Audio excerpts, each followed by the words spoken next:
Original Devgad आंबे ते बी देवगडमधून पाहिजे असतील तर ही रील आत्ताच सेव्ह करा. आम्ही खास देवगडला गेलो, गाडी गच्च भरून आंबे खरेदी केले आणि ह्या नैसर्गिक ठिकाणी राहिलो जिथे समुद्राचा अंत आणि डोंगराचा शेवट अशा स्वर्गीय ठिकाणी थांबलो.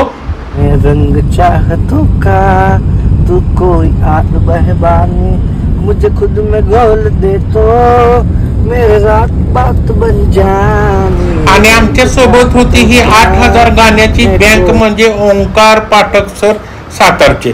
देवगड मध्ये पोहोचलो आम्ही. 2-3 ठिकाणी लोकल आंबे बघितले जिथं मोठा साठा होतोय.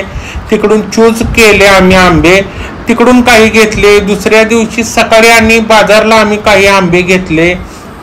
2-3 ठिकाणी सगळी टेहळणी केली, सगळी माहिती घेतली. कारण आता नेहमी आपल्याला आंबे मिळते. तुम्हाला जर आंबे पाहिजे असतील क्वांटिटीमध्ये तर मला डायरेक्ट DM करा. त्यानंतर रात्री आम्ही सुंदर अशा ठिकाणी राहिलो. रात्री काही दिसत नव्हतं पण मी आधी गेलेलो.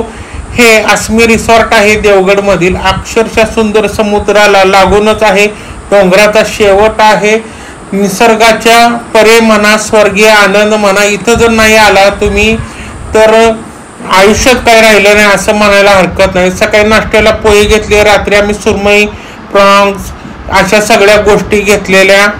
त्याचबरोबर आमच्या सगळ्या मित्रांनी एन्जॉय केला. डॉक्टर विनायक, आमचे राजेश सर, हे आता हे आंबे विकतात तेही.